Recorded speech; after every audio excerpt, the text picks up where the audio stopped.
Hi, hello again, friends, and welcome to another edition of the Racing Angle. 1 hour later than our usual start time. We had some commitments. We had to work out, but don't worry, we still have a fine show for you this Wednesday evening as we look back on Martinsville and we look forward to Rockingham, and we hope you're enjoying your Holy Week if you're a celebrator, and we hope you're enjoying your week if you're not. So, anywho, I'm Logan Morris, Peyton Moore back there on the ones and twos. That's why I like to go DJ, spin that. Anywho, of course, this episode will feature an interview with Team SLR driver in the Trans Am Series and Chevy development driver Lanie Buice. She was so kind to come on the show this week. We pre-recorded that earlier this week. You'll see that interview in full in just a few. But before we get to that, what do you think we break down some Martinsville? Let's get to our race week rewind.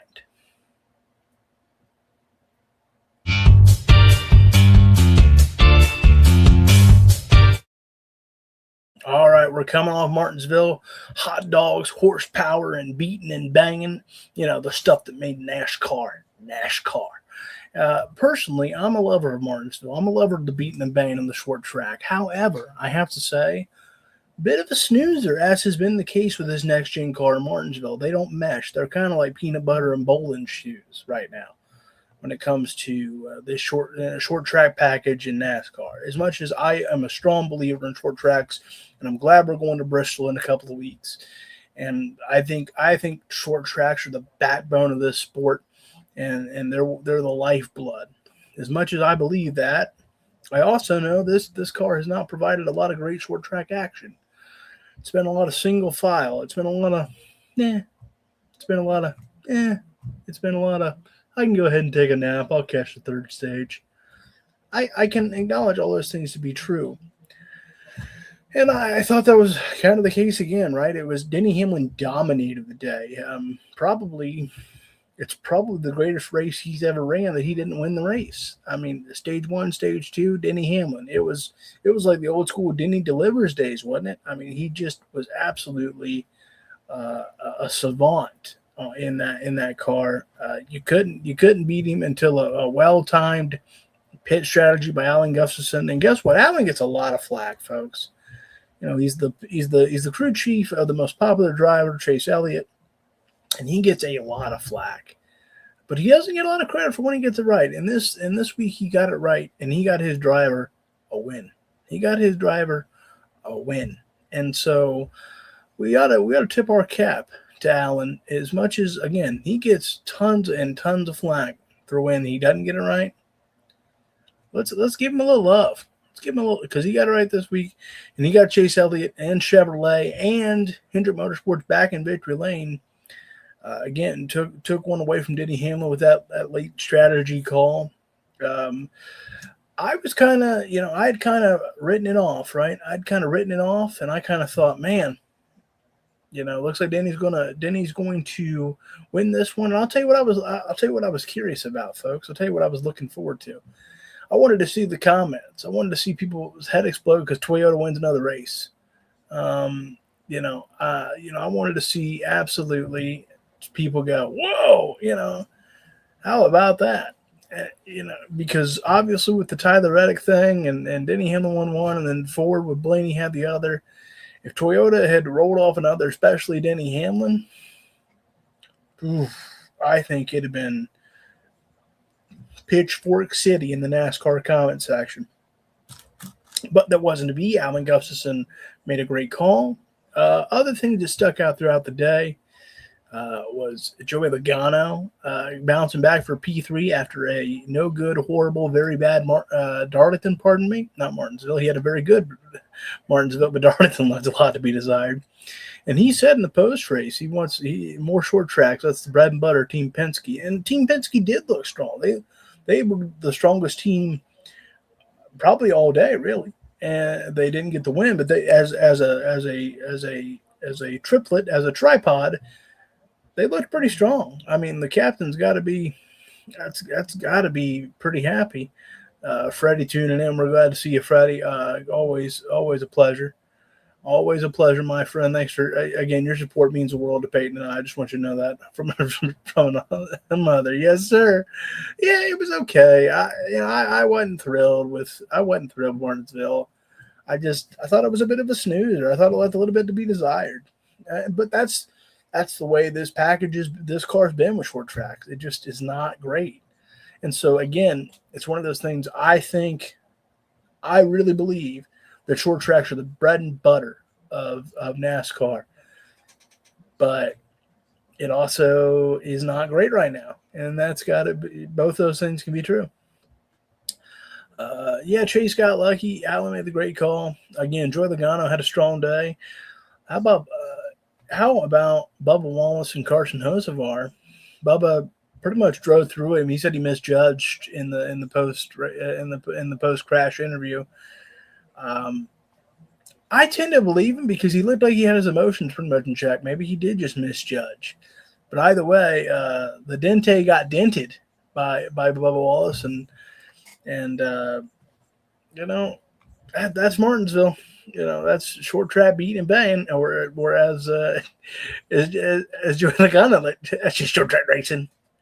That's just the way it goes. And so that was interesting. But the first 250 laps were run of the mill. Go ahead and get your sandwich. Go ahead and get your drink. You're all right. But yeah, those were the days that stuck out to me. Denny Hamlin, of course, dominating, but then coming up short. And then Chase Elliott and Alan Gustafson getting Hendrick, getting Chevrolet in victory lane. You can tell they were all breathing a big sigh of relief. And frankly, yes, they won the race. Chevy won the race. Let's give them that. My hat's off. I'm not even wearing a hat this week. But I still look at it and go, y'all didn't look great at Martinsville. You got a good luck strategy call. And so there's more work to be done in the Chevrolet camp. If you don't believe that, check your engine, give it some gas. There is more work to be done in the Chevrolet camp for sure. Because I was expecting Hendrick to have one of the performances that Denny had, right? Martinsville's like their track. Martinsville, you might as well call it Mr. Hville half the time. But really, until, again, everybody had an okay day. Everybody was solid, but not HMS-like, not Mr. H-like, not Jeff Gordon-like, not the greatest team in NASCAR history-like. And so that was interesting to me. And to all my petty people out there, I'm not saying they are the greatest team in history. I'm just saying there's a lot of people that make that argument. But we'll always have our soft spot for petty enterprises now, won't we? So Martinsville, a lot to be desired. They still sold some hot dogs. I know that. They sold nearly 50,000 of those bad boys. 50,000 hot dogs one weekend. I mean, that sounds like my New Year's Eve. He said we got Rockingham. Yeah, absolutely. We got, and you talk about three different styles. It is Bristol, Kansas, and of course Talladega. Talladega is the wild card of wild cards. Frankly, Bristol can be a little interesting, and I love Kansas with this car. Kansas with this car is chef's kiss, in my opinion. I think it puts on great racing, and I think it will arguably be the highlight of that 3-race stretch. Now, as we're getting into the thick of it finally, and that's awesome, right? And so there's so many. I love the variety of the NASCAR schedule right now. Yes, mile and a halves are the bread and butter, and throughout the course of the year, they are. You're going to see them far more than not. But there is such great variety right now in the NASCAR schedule with road courses, with short tracks, with mile and a halves. They will keep tweaking, I'm sure, and there'll be some years the balance is better than others. I thought we were getting a little too road course heavy not that long ago. Now I almost think we're a little road course light. I get that for the most part it's SVG and friends every road course we go to, but now I think we get a little road course light. But again, I'm always going to be in favor of more short tracks. Yes, I know the car needs work on the short track. I think the more time you have on the short track, the more data they can use, the more they can figure out what work needs done. So there is a benefit to all of that. It's just my take, my opinion. I'm not saying it's the best to watch. I'm not saying it's not a great cure for insomnia sometimes, but it goes the way it is. In the O'Reilly Auto Parts series, Justin Allgaier heard all the Hall of Fame talk, and he said, "Hold my beverage of choice." Um, you know, everybody's talking all week about, is he a Hall of Famer? Is he not a Hall of Famer? Is he this? Is he that? He said, "Well, I'll show you." I said last week I think he's a Hall of Famer because it's not called the NASCAR Cup Series Hall of Fame. It's called the NASCAR Hall of Fame, and he's one of the greatest O'Reilly Auto Parts Series drivers or Xfinity Series drivers ever. Nobody's Kyle Busch in terms of the wins. I get it, but in terms of longevity, in terms of longevity and success, and still being a championship contender this long in your career at any level of NASCAR is impressive. And anyone that says otherwise, I'm not sure you know what you're talking about. And so Justin Allgaier heard the talk, and boy, is he trying to pipe everybody down. Freddie said, road course wise, honestly, we only need 2 or 3 a year, and maybe they all look. I used to be a road course hater. I've evolved a lot over the years on road courses because I accept that we're trying to get to dim it. Not everybody likes every style of track, and I respect that NASCAR has and this is where people go, well, you're a NASCAR homer. Well, I'm not on the payroll. This is just my opinion. Thanks. I respect the fact that as I've gotten older, I now realize that they have a lot of people they got to please. And I'm not talking about sponsors and all that. I'm talking about there's a section of the fan base that wants more road courses. There's a section of the fan base that wants to see that. I've got friends that are big into road courses. I've got friends that hate road courses. And so I've kind of learned to accept the 3 or 4. I thought 6 was a little much. I'd knock that down to 4 or 5 and be pretty happy. Now, again, we might be a little light, but I think the street course, even if I don't think it's the best of racing, street courses are important for one reason, folks. It depends on the market you go to. Now, in Chicago, I think that left a lot to be desired because we had Chicagoland there, and we're going back 4th of July weekend. Can't wait. Looking forward to that. Looking forward to watching it. Looking forward to talking about it. But this San Diego street course on the Naval Base, absolutely, I want that to be an absolute success because that market is huge, because they butchered that market with the Auto Club repave that isn't, and making it into a short track. Tyler Fitzgerald tuning in. I'll tell you what, anytime you get this guy to tune in, you're doing, because usually he doesn't give a piss about nothing but the tide. And so, Tyler Fitzgerald, good to see you. Glad you're tuning in, brother. Agreed. I think both are going to be fun to watch. And again, I know if street course racing is not your thing, I respect that. It's not really my thing either. But we need that race to be successful in every way possible because that market is so vital. That market is so vital, and they have mucked it up with whatever they're doing with Auto Club. And I've talked at length on this show about how they've screwed the pooch on that, and they need to make it a short track if they're going to do that. But instead, it looks like it's just going to be a warehouse factory for other warehouses to pop up, like haunted houses in the middle of October. And that's a pisser. Like that's a real pisser because, again, Auto Club with this car in its original form was money, but to not even get that short track, and I guess there's still technically a chance, but it sure looks like it's going the way of the dodo. But we'll see what happens. I'm trying to hold out hope against hope. Maybe Steve O'Donnell has different plans for it than Steve Phelps did. We have had some leadership changes. What else as far as Martinsville goes? There was some talk this week. Some people wonder, should you have it on the schedule twice? And I want to give my take on that. Absolutely, you got to have it on the schedule twice. It is one of the original tracks of NASCAR. Now, it was dirt back in 1949, but no, it's not Daytona. I get it. No, it's not Talladega. I get it. Martinsville is, again, one of those lifeblood tracks of NASCAR, one of the places that symbolizes NASCAR more than any other. And so, absolutely, I still think it should be on the schedule twice, just because it's earned that, right? It's been there, tried and true. It's like your apple every morning, or your bowl of Cheerios. Maybe it's not the greatest thing in the world, but you keep coming back to it, and it's been there for you. And Martinsville has provided great moments. Certainly, they sell hot dogs. Certainly, they still draw respectable crowds. Um, yeah, absolutely. Martinsville should be on the schedule twice, and I'll fight anyone that says otherwise on that deal. Like, I get that people are getting picky about you know doubling up dates, because there's a lot of tracks all over the world that want NASCAR, and that's awesome. That is awesome to have. But Martinsville deserves 2 dates because of the history, because of the pedigree, because of just the way.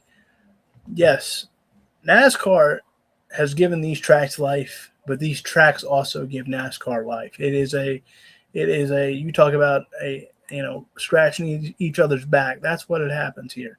And Martinsville is one of those lifeblood tracks. That's it's one of those things you symbolize NASCAR in a bigger way with Martinsville. And I get it's not Daytona. I get it's not Talladega. I get it's not the Brickyard. But is there anything more NASCAR esque than Martinsville? So absolutely, I want it. I want it on the schedule twice. I agree with you, Tyler. It's not a Martinsville problem. The next gen at short tracks leaves a lot to be desired, which stinks, because again, short tracks are the bread and butter, and I think the backbone of this sport. And we need more of them, not less of them. But this car just does not mesh well. I said earlier, it was peanut butter and bowling shoes, and that's just really frustrating. But I don't think it's something you give up on. I think you keep tinkering. I think you keep trying, and every now and again they'll get it right, and hopefully that's working to getting it right more often than not. And I know it's been a slog in trying to get that to happen, but hopefully we'll see some progress with the short tracks and the next gen car, because again, I'm all for trying new things. We can try some road courses, we can try some street courses, but beating and baying is what NASCAR is all about, right? We all know Days of Thunder. Robinson is racing, and so you don't really get that on a finesse road course so much. And nothing against that. I think every style is fantastic. I'm evolving more in my motorsports fandoms every single day, but we have to remember what the lifeblood of the sport is. Just my opinion. Anywho, look, we've broke down Martinsville, and there's a lot more to break down when it comes to Rockingham, and there's some hot lap headlines to chat about. But the feature of this episode is an interview with a Chevy development driver and Team SLR driver in the Trans Am TA2 series, Lanie Buice. She was nice enough to sit down with us this week, and we had a wonderful chat this week about how she feels about the Trans Am series, the 60th anniversary, and just her future overall in racing, and what her long-term goals are, and how she got started and all that. So without any further ado, I want to kick it to that interview with Lanie. And again, she just could not have been more kind and more generous with her time. So without further ado, here we are. Let's have a chat with Team SLR member, driver in the Trans Am series, Lanie Buice.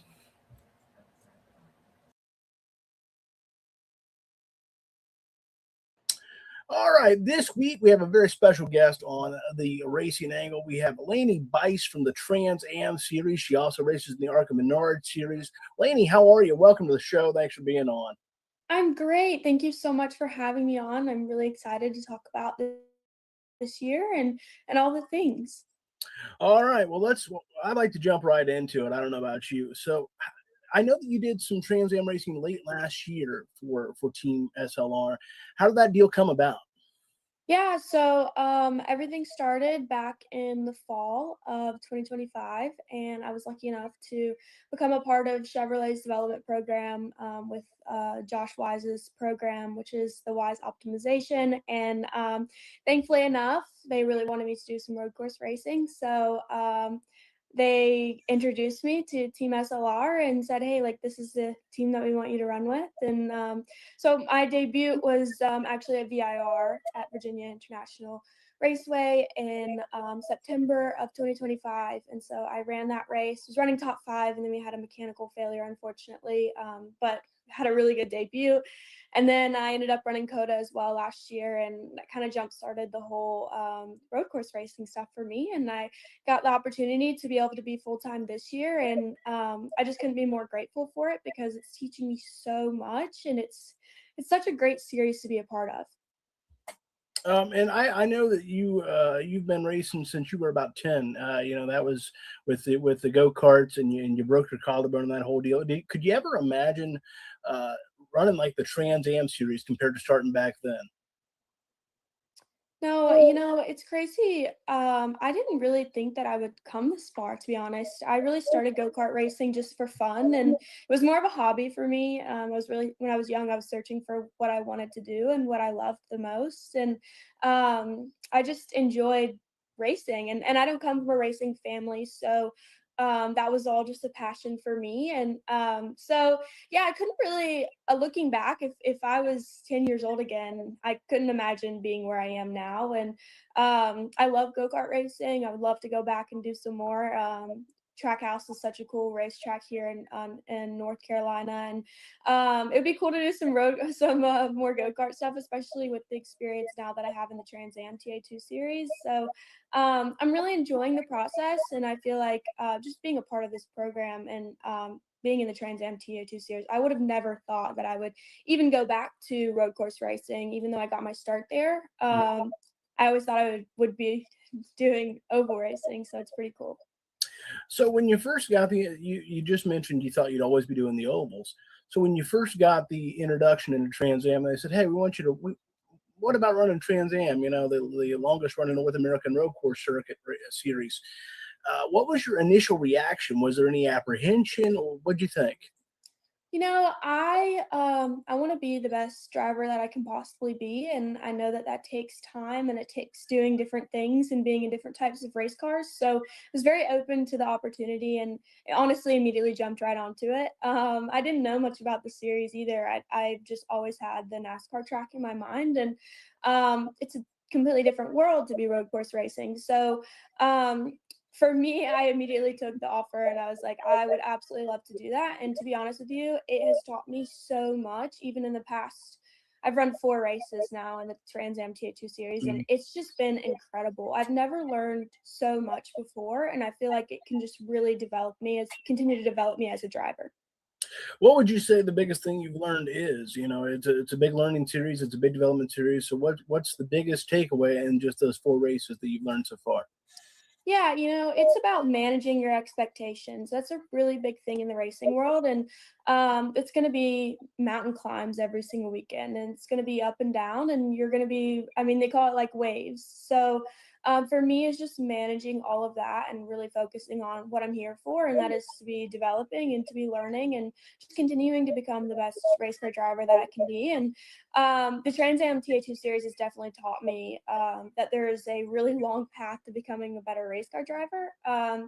And it's really it's like I said before, it's a completely different type of racing. So I'm having to learn different things that I'd never learned before. And like I said earlier, like it started out as a hobby for me. So when I was younger, I didn't really have the coaching, I didn't have the teaching, I didn't have all these opportunities to be learning so much. And so I just drove a race car. And now I'm having to kind of go back and learn a little bit more and kind of focus on like the techniques and just being more in detail. And I think that's probably the hardest thing for me, is just because it's such a new thing for me to be learning so much in such a short period of time.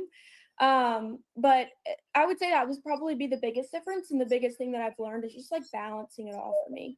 Mhm. And this is also the 60th anniversary of the Trans Am series. What's it like for you to be a part of that? I mean, again, such a historic series for such a long time. What does it mean to you to be a part of the 60th anniversary celebration? It's so cool. The Trans Am TH2 series is such a great series that is just growing and just continuing to develop. And it's always been such a cool series. So now being a part of it and their 60th year anniversary is super cool as well. And I love the people. They're doing a great thing with getting Racing America involved. And now we just have a bigger platform. And so I see that the series is growing, and I'm super grateful for the people that are involved behind the scenes and everyone that works so hard to make it better for us drivers as well, and just continuing to develop the series. You mentioned Racing America, so let's talk about that. When you heard about that, the way they're going to invest in the series and Alan Bestwick now doing the races, how exciting was that for you when you heard that news?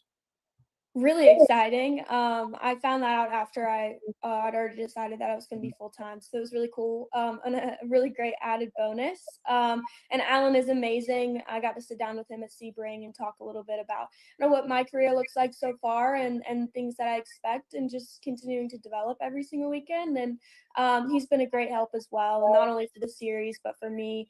And so I just think that it's a great opportunity for all of us, and I think we're all just super grateful that Racing America decided to step in.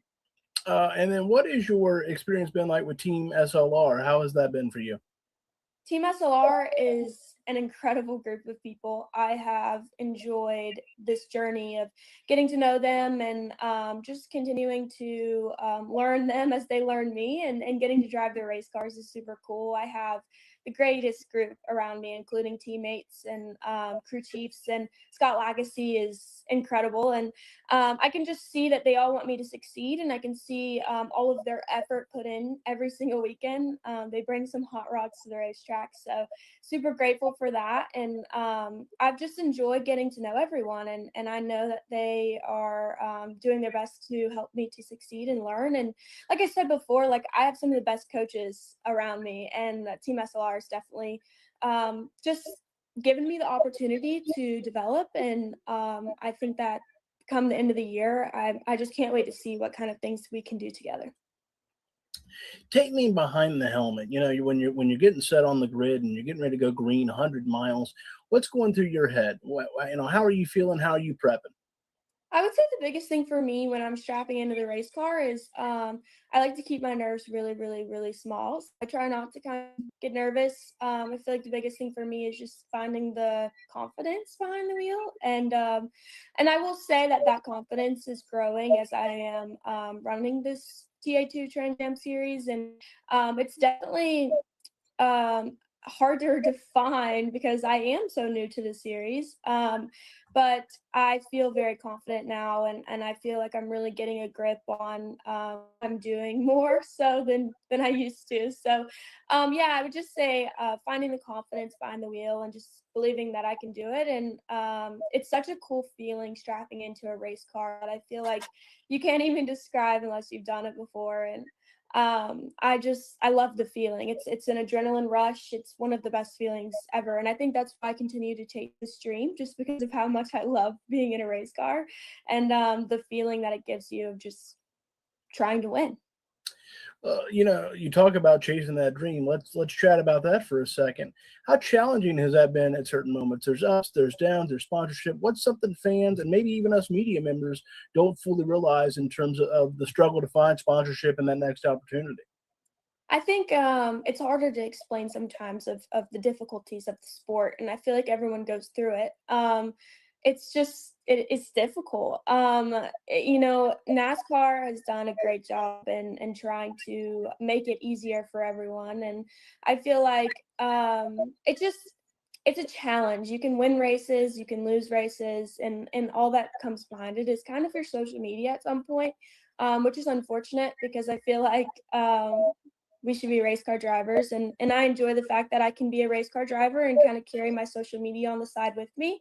But unfortunately, that's kind of how the world is now. Social media is so important. So that's a really big factor, is just kind of making your fans feel included, and just doing well with your social media. And so that's something that I'm having to work on as well outside of the racetrack. But it's definitely it's hard, it's complicated, but it's honestly something I chase, and I enjoy the chase of trying to make it in this industry, and trying to win every single weekend, and just all the difficulties that go into being a race car driver are honestly kind of keeps me going. And it's hard, but I have the most incredible people around me that are giving me incredible opportunities, and I couldn't be more thankful for the amount of support that I have. And I think that's what changes it for me and gives me the opportunity to really grow and develop in this industry.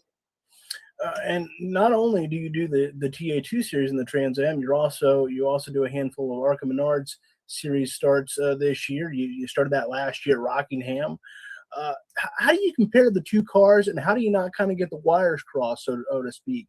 The Trans Am car is entirely different than I'm sure what you drive in ARCA. How do you compare the two, and then how do you make sure they don't mesh in the wrong way?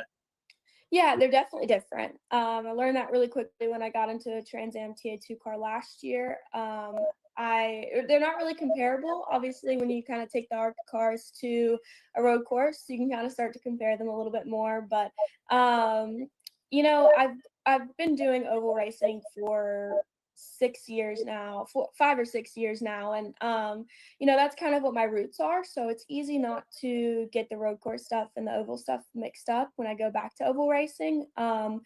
And thankfully, with all the resources that I have around me, the opportunities that I'm given to study and develop and work every single day, it keeps them separated pretty well. And it gives me the opportunity not to get them super confused. So I think it is really cool. They're so different. I mean, in the Trans Am TA2 stuff, we're pushing like 1,000 pounds of brake pressure on our immediate spike versus with your oval racing. I mean, you may get 200, 300 pounds of pressure in an oval. So it just really, that would probably be the biggest change for me, and something that I really had to learn when I got into the road course world.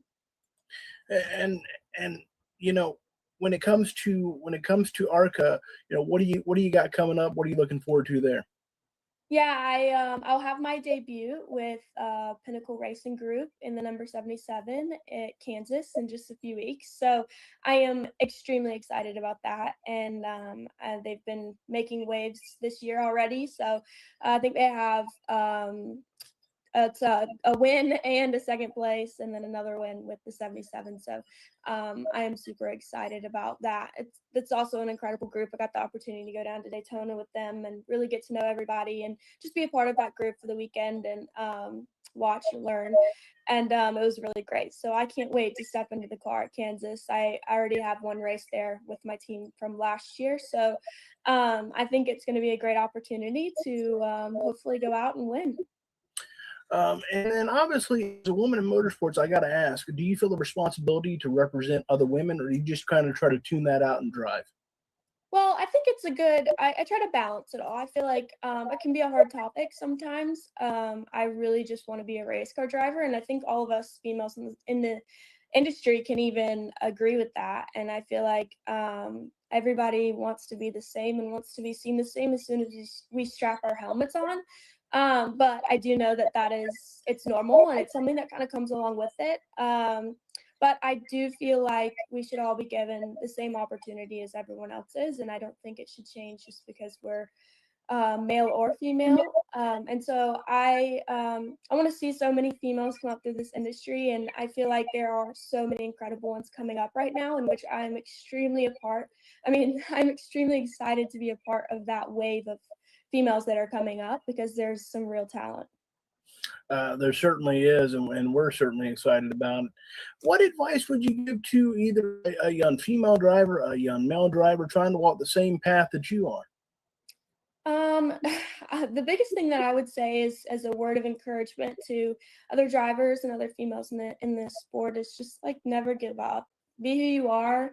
You got to work hard for what you want, and if you work hard, and then one day if something doesn't work out, at least you can say that you really put an effort to it. Because one thing for me is I never want to look back and say that I wish that I tried harder. So I feel like that's the biggest piece of advice that I can give to somebody is just look at every day like an opportunity to grow and to learn. And in 10 years, if you can look back and say, I really tried my hardest and I really put in enough effort to make it here, then I feel like you're well off. I completely agree. And then we're just really getting into the thick of the Trans Am season. You got this break until Sonoma, the doubleheader, and all that sort of thing. What are some of your goals for the rest of the season?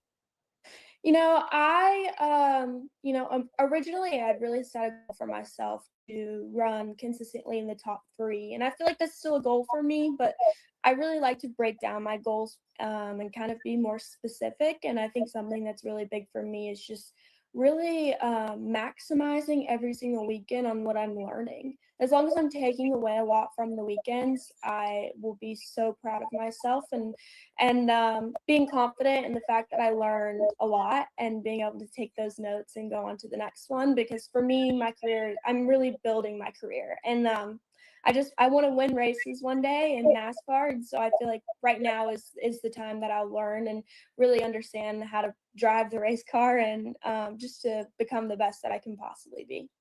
And that leads me to pretty much my last question. Where do you want to be in, let's say, 3 years, 5 years? What's your vision board look like, so to speak? Yeah, my vision board, my biggest thing is I want to be in the NASCAR Cup Series eventually, and I want to win races on my way to it. In 5 years from now, I see myself in the Xfinity Series. Like I said earlier, I really want to be the best that I can be, and I believe that taking it slow and really focusing on my skill behind the seat and or in the seat is so important. And I'm not ever gonna be satisfied with just with not winning. So whatever I have to do now to get there, and yeah, I hope that in 5 years I'm in the Xfinity Series and I'm winning races and looking for a Cup Series start. Well, your answer gave me one more question I need to ask. Given what you do for a living and given the way you've kind of been wired your whole life, how do you slow yourself down and stay patient during that process? How do you not be discouraged? How do you just trust the process, whether that's the Trans Am series, the ARCA series, and how do you trust that to be a part of your long-term goal?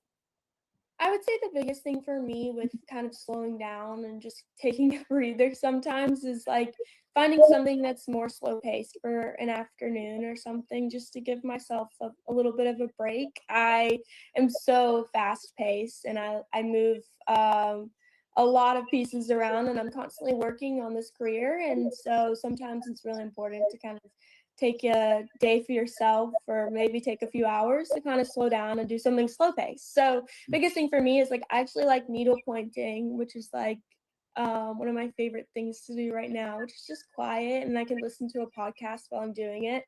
Or maybe going on a walk, especially with the warm weather outside. It's beautiful these past few weeks, so I'm excited for the warm weather to come back and do more of being outside and going on walks. Absolutely. Looking forward to that summertime weather. And then lastly, how can people support your work? Can they find you? Let people know where they can support you. Yeah, you can find me on Instagram at Lanie Buice Racing. My Facebook is Lanie Buice, as well as my X. And you can also find me at laniebuice.com. Well, Lanie, thanks so much for taking the time. I really appreciate it and really looking forward to seeing how you do the rest of the TA2 series season. And best of luck, and thanks again. Thank you so much for having me. It was great talking with you today. Thank you.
right, welcome back to the Racing Angle. I'm Logan Morris again. That was a great interview with Lanie, Buice, a driver for Team SLR in the Trans Am TA2 series. I want to thank her again for her time, and I want to thank the representatives of Team SLR. They've been great in coordinating with me. We're working on getting some other special guests announced, but we will announce that. When it's all finalized and good to go. That could be next week, could be the week after. We'll see what happens. But I don't want to announce anything before it's set in stone. But we're hoping to do more interviews in the show's future. With that, we still got some things to break down. There's still some news to touch on. And so let's get to our Hot Lap headlines.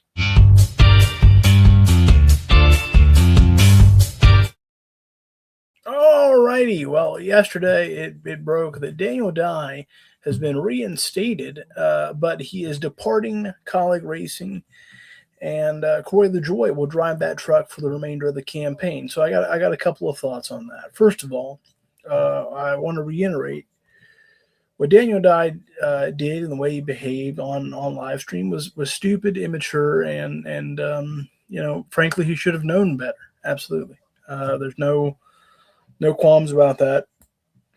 No issue with that. That's a fact.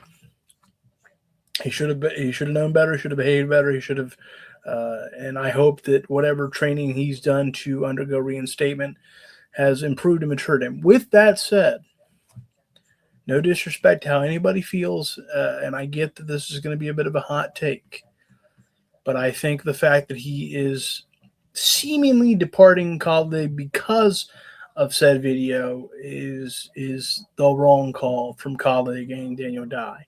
Again, I don't know the sponsors and all that sort of thing and what they might have said, so I want to respect that.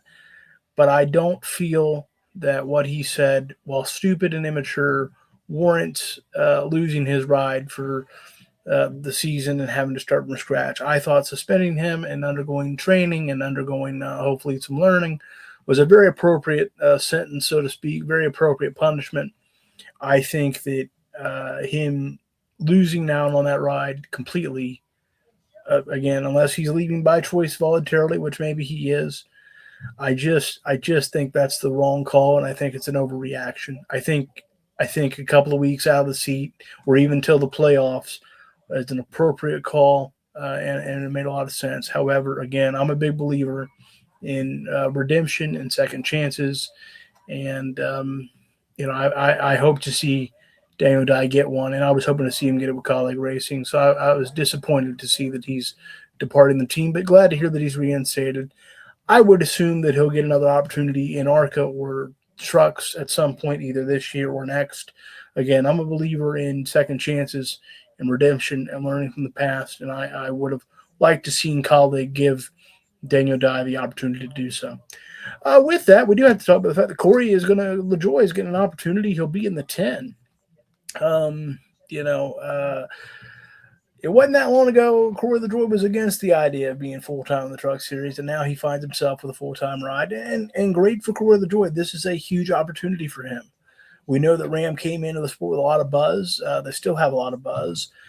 And for him to now have a full-time ride under that banner for any reason whatsoever is a huge opportunity.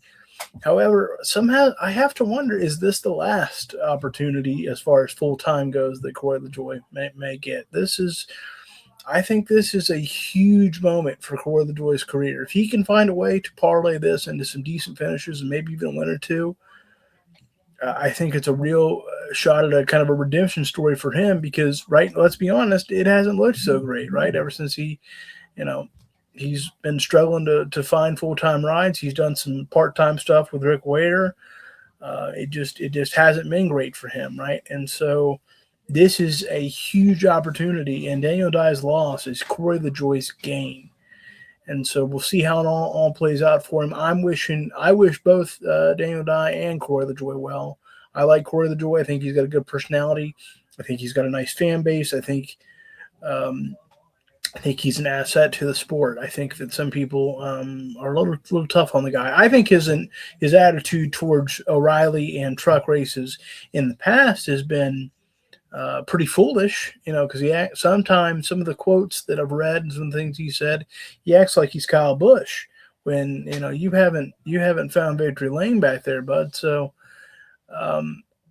but this is a huge opportunity for his career, and I'm excited to see how it pans out, and hopefully it starts panning out at Rockingham. He will now drive that 10 truck at Rockingham this weekend. Ty Dillon will be in the 25, making his second start in the free agent truck. So good for Core of the Joy, and we of course are wishing the best for Daniel Dye in the future. Casey Mears is going to run 5 races for Beard Motorsports, and that means that assuming they make the race, and other than Daytona, there's almost never an entry list where you have to qualify or go home anymore. So unless something were to change, Casey Mears will hit that 500 starts mark at Homestead, and I think that's awesome, right? I mean, Casey Mears obviously is one of those kind of big what if scenarios in NASCAR history. He had some great opportunities, and he never was able to quite live up to his end of the bargain, so to speak. But getting to 500 starts in NASCAR is in the Cup Series is just no small feat whatsoever. And so, while again, I think his career in many ways, and this is no disrespect to Casey Mears, probably has left a lot for a lot of people to be desired. I also believe that this is, if this is the kind of the beginning of the end of his Cup Series career officially, what a great bookend, right? And great for Beard Motorsports. They're a home, they are a mom and pop shop team. They are an old school throwback team, and I want to see them have all the success they can have. And so I hope that Casey Mears and Beard Motorsports are able to surprise some people at Talladega, at the Brickyard, at Homestead, and they'll do Daytona as well. And so it'll be great to see Casey Mears get 500 starts, and hopefully it can have some successful finishes for Beard Motorsports. That would just be absolutely cool to see. And again, those kind of mom and pop shop teams are really a thing of the past in NASCAR. There's a lot more boardrooms and investors, and I've talked before on this show about how I'm not a big fan of all of that. So certainly rooting for Casey Mears and Beard Motorsports to have a fantastic 2026 in their part-time campaign. All right, with that, we gotta keep moving along. Bit of a bare bones show this week because of the interview. Let's move along and make some predictions for the lap ahead.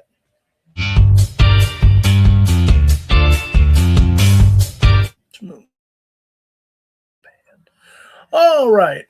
So we got Rockingham coming up. It is a light slate because it is Easter weekend. So it is Rockingham, the O'Reilly series, and the Truck series. That is your slate of the weekend, pretty much. Anything else that at least we pay pretty good attention to is off to my knowledge. And so the trucks at Rockingham, I gotta, don't overthink it, people. You want a prediction? Look at the entry list. Do you know who's driving the 5 truck, pardon me? Corey Heim.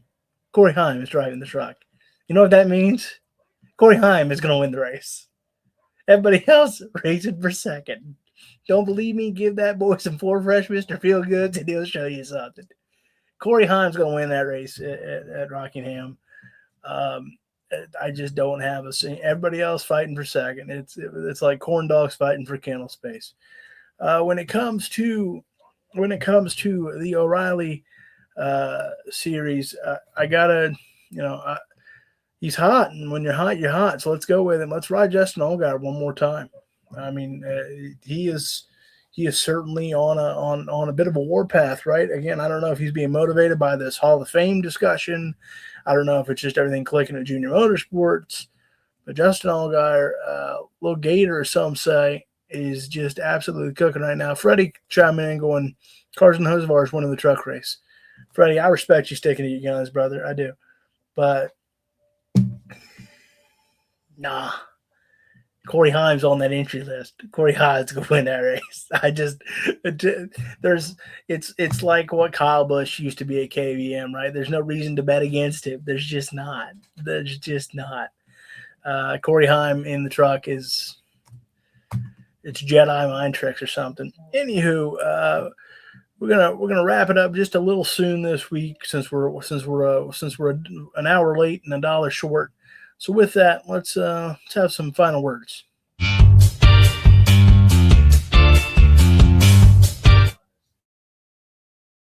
All right, our final lap. We got the white flag in the air. Again, we want to thank Lanie Buice for coming on. That was such a great experience, and it was great to be able to talk to her and learn a little bit about what she's doing in the Trans Am TA2 series. And again, want to thank Team SLR who helped make that happen. Not a ton of racing this weekend, but there is enough. There is enough. Again, you got the O'Reilly series, you got the Truck series, and then we just one off week, and then it's Bristol, baby. It's Bristol for the Cup guys, and so. I do want to touch on one other note that I forgot to into the script. Nick Sanchez and AM Racing withdrew from this race, and again, I forgot to throw that in, and I saw that. I saw that a bit ago, and I got to tell you, I'm disappointed about that. I like Nick Sanchez. I think Nick Sanchez has got a ton of talent, and I would assume it's sponsorship related. I don't know anything, but usually on those sort of circumstances, it tends to be sponsorship related. And again, I think Nick Sanchez having trouble is an indictment of the pay to play policy of the sport. I talked about that a few weeks ago, but I think it's a real shame that Nick Sanchez, his future seems a little murky, even though he's got all the talent in the world and all the he's got it in spades, in my opinion. I think he's got a bright future if he can find some people to back him. And it's unfortunate that that's kind of the era we're in.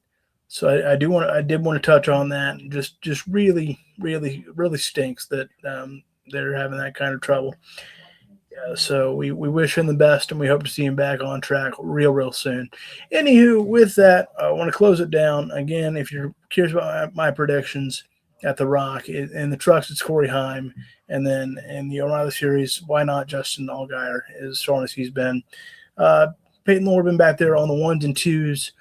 Until next week, we'll see you right back here next Wednesday at a regular time of 7 p.m. Eastern time. But until then, we'll see you at the next track.